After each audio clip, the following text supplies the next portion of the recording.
give us his view on value investing. Quick background, Mr. Agrawal is the co-founder of Motilal Oswal Financial Services. A veteran in equity research, he's also the force behind the strong capability at our firm. His valuable insights on issues related to equity research have made him a renowned figure. His firm belief in value investing, as practiced by Mr. Buffett, forms the core of our investment philosophy. Mr. Agrawal. My introduction to the concept of equity shares was in BCom and Chartered Accountancy. I bought the first stock as my roommate was an auditor. So I bought Cementation, which was very, very profitable company.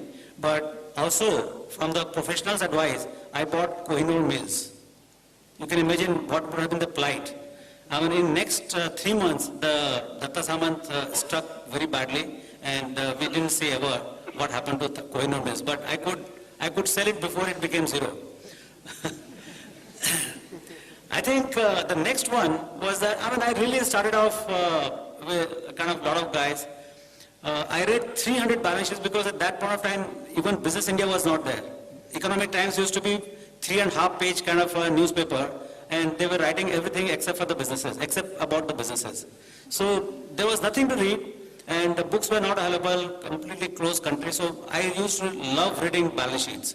So I read about 300, 400 balance sheets. One of the odd lot dealer was a very good friend of mine. So every Sunday I used to go and load up balance sheets and used to read through the weekends. Then I read a book called One Upon the Wall Street by Peter Lynch. And then I figured out that you can read something in stock market and learn about common sense. And it was very exciting when I read about holidays and how you used to find stocks and all. I mean, you didn't need a lot of, abilities to find stocks. So a lot of common sense. So you needed a lot of common sense to investing, and you can pick up things from the street. I'll give you an example how I went about finding my ideas. Then I think in 1991, one of the most wonderful thing happened. I was sitting with Mr. Damani, Radhakrishnan Damani, and he had invited Sampath Bhai. And I was wondering what he was talking about, like novelties, this, that. Then he talked about power of compounding and importance of power of compounding in investing and stock market altogether. And it was like, I was knowing what is compounding per se in mathematics, but power of compounding being used in investing and how the companies work in a compounded CAGR and all. And still we were not using the Excel sheet so often. But understanding what is the power of compounding was an absolutely big breakthrough in my mind.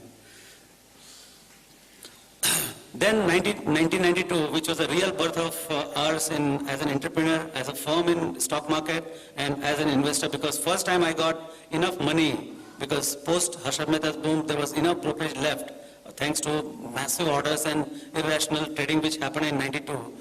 We were left with some money. And we saw how irrational market can be in 92. I still can't forget. I think 92 and 2007 and whatever everywhere else happened, it was nothing compared to 92 boom. And I'm sure a lot of people must have witnessed it. I mean, it was completely irrational. Raised to power, I don't know how many times.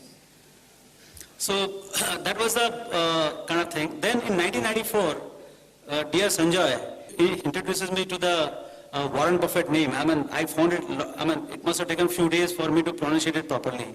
And then he tells me about the newsletters and, his director's report and all. We picked it up in various pieces and, it was not available. That time, BerkshireHathaway.com was not there. So we picked it up, and when I read the first letter, it just came like a absolute, because I didn't know anything.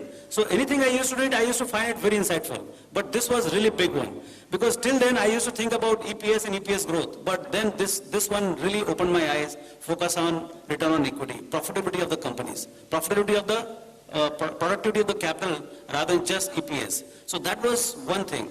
And at that point of time, I had 225 companies in stocks in my portfolio. So he talked about power of focused investing. The screen trading started, and I slashed it from 225. It took 1 year for it to be slashed to 25. And with no bad delivery on, we could successfully do 25 stocks. And that year itself, my portfolio doubled. So, after that, I never looked back. My number of stocks never went beyond 30, 35, still 25, but I think I'm trying hard to bring it to 15.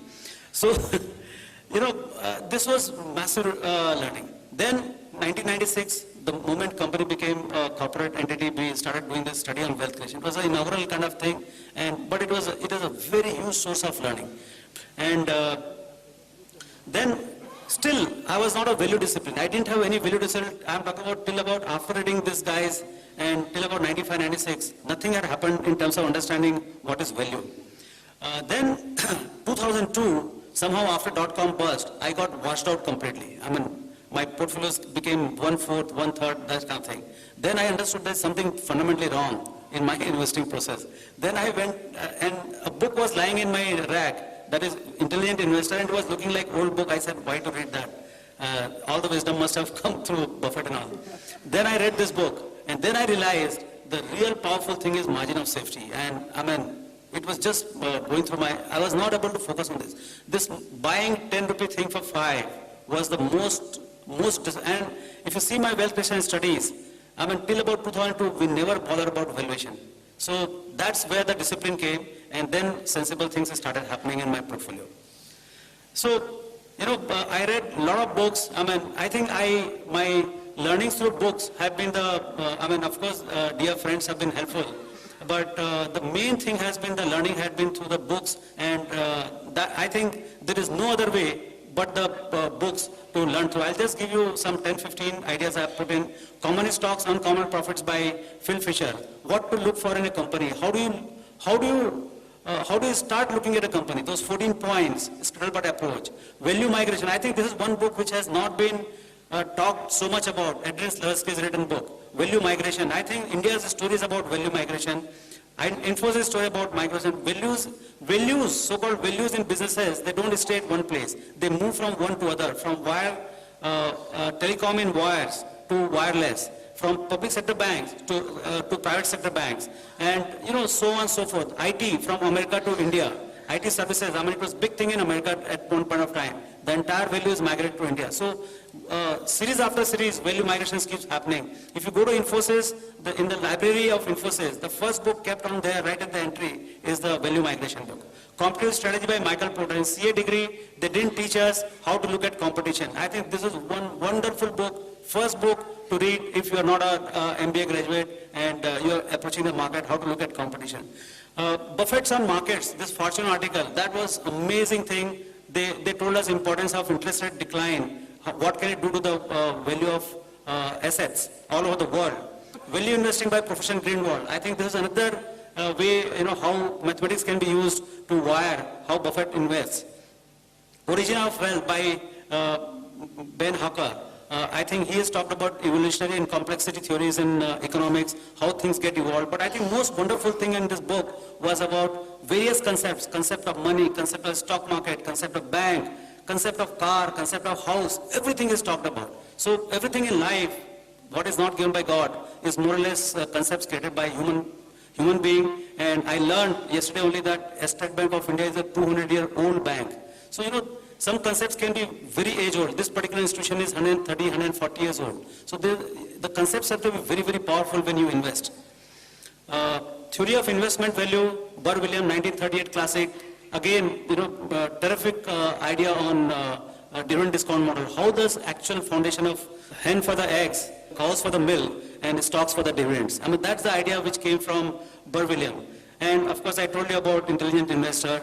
And I think more recently, I think people have been talking a lot about behavioral, but Your Money, Your Brain by Jason Jewett. I think that was a mind-blowing book, which I read just before the decline of 2008, where he talked about, one of the fund managers talked about, we love the prices produced by pessimism. What happens is, what Third World War cannot do to the stock prices, pessimism can do. And that's the time when you, as Mr. Damani said, back up the truck and load up. And that's the time, you